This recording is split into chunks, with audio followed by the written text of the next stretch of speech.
Hi Emma, welcome to Cluj. We're very excited to have you here. Can you tell us a bit how does it feel to be here and how are your first feelings of the tournament and all the people here? No, thanks for having me. It's been amazing so far. I've had such a warm welcome, and I love to hit on centre court twice with some fans, and especially this afternoon. It was a really nice and special moment after the practice, and I love seeing them all out there in the Mexican wave. It was, yeah, really cool. Yeah. What does it mean for you to play in Romania for the first time? What mattered most in your decision to come here? Yeah, it means a lot. It's the first pro tournament I've played here, and I always love coming back to Romania. My dad is from here, so I've always got really great memories, and that was definitely a factor when I saw that there was a tournament here in Romania. I was like, I have to go. I mean, so I was really excited, and yeah, I'm really happy to be here. Talking a bit about the tournament itself, how do you feel about your game right now and what are your expectations for this week? Again, I'm going out, no expectations. I'm just learning a lot about myself since New York, and just it's going to be a bit up and down as it always is, but I'm feeling good overall. Like I've had a really good practice week, and just getting used to the courts now, and I've got until Tuesday. So yeah, I'm looking forward to my match. You're still rather new to the tour. What are the challenges and the adjustments you need to make in order to adapt to this new stage of your career? Yeah, it definitely is pretty new to me. I've played less than 10 tournaments, and I've skipped a lot of levels. I feel like I went from playing 25Ks to playing like the top tournaments in the world. So I think that I just need time to adjust my game and just get a feel for the level and the ranking, and then I'll bring myself and raise myself up there. Eventually, it will just take a little bit of time. It seems like you're still, as you said, you're still learning about yourself as a player at this level. What's the main thing you've discovered about your game so far? I've discovered that, I'd say the thing I've learned the most is just how to deal with when it's not going so smoothly, because you just need to bounce back and be resilient, because at the end of it, you're going to lose every week because you're not going to win every single tournament. And that's something that I'm just reminding myself of. And the long-term journey is really what matters, the work you put in every day. Okay. Is there something you've maybe also discovered about yourself on a personal level? Yeah, guess I've decided, I've learned how to be patient, because I'm naturally quite impatient. Like I always want something now. But I just know that it's such a long journey. I've got like 15 more years in the sport, so I'm gonna burn myself out if I go crazy all the time. So you want to play on a long term? Yeah. Okay. When you look back on this year and especially on this summer, what do you think you'll remember it for? I've got a lot of memories from this summer. So first, not playing tennis for 2.5 months, then my exams, which I studied very hard for, but I did pretty well. And then Wimbledon was an incredible experience. I thought Wimbledon was just huge and really cool, and playing at home as well. And then obviously US Open, I had an incredible memory. So I just 0 to 100. I feel like just really really happy and joy and proud. Okay.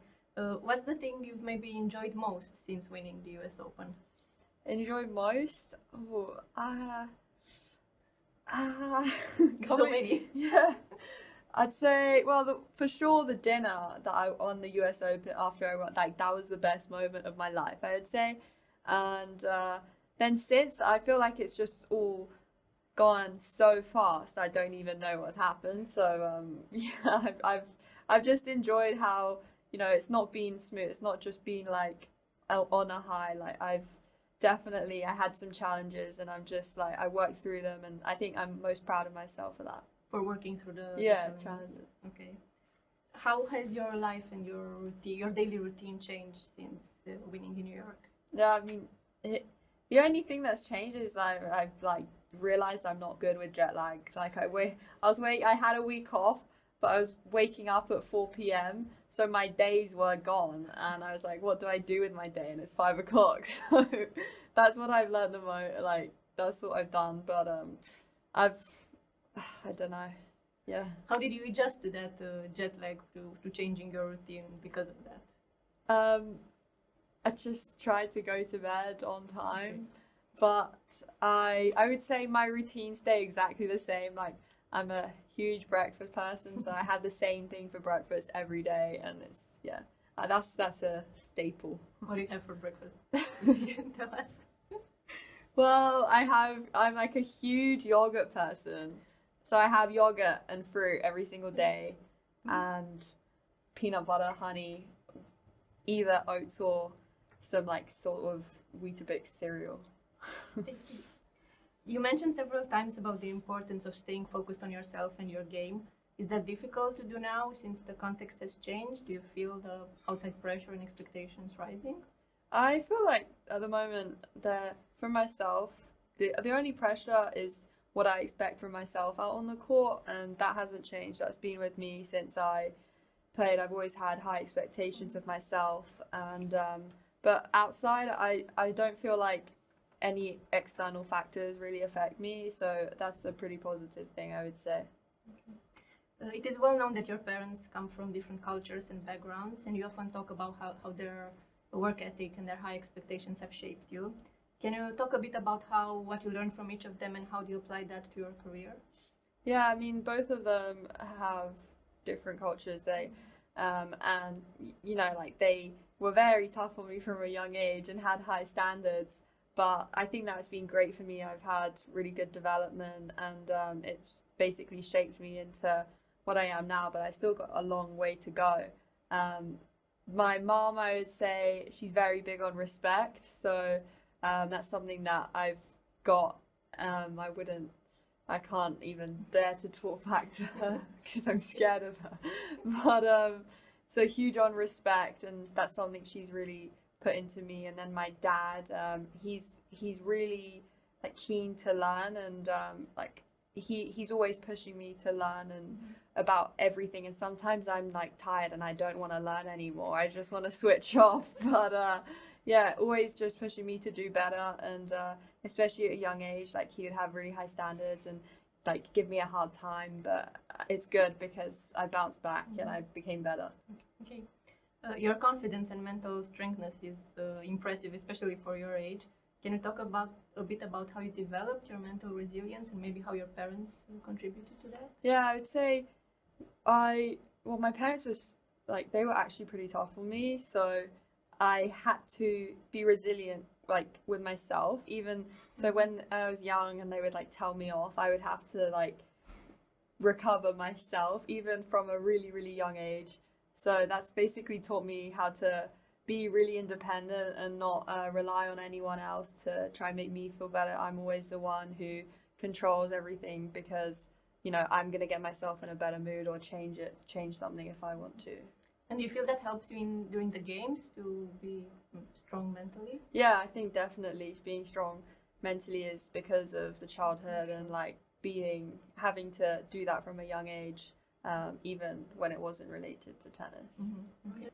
There's a famous picture of you as a young girl in Simona Halep taken some years ago. It was very popular here. Do you remember taking it and what you learned from her? I remember I was so scared because I was really young and I was really shy, so I didn't want to like go and ask her. But my dad like pushed me, and I went to go ask her, and I was just really happy after that photo because Simona's been a great inspiration for me since a young age, and I've loved watching her, and she's been really friendly in some short exchanges that we've had. So yeah, I think it's just really cool to be able to be at the same tournament as her. And do you have maybe a message for Romanian fans who unfortunately won't be here to see you, but they're rooting for you? Yeah, like, thank you. Mulțumesc foarte mult. Nu pot să zic foarte bine, dar pot să înțelegi și da. Te iubesc. They love you too. Yeah. Okay, thank you very much. Thanks.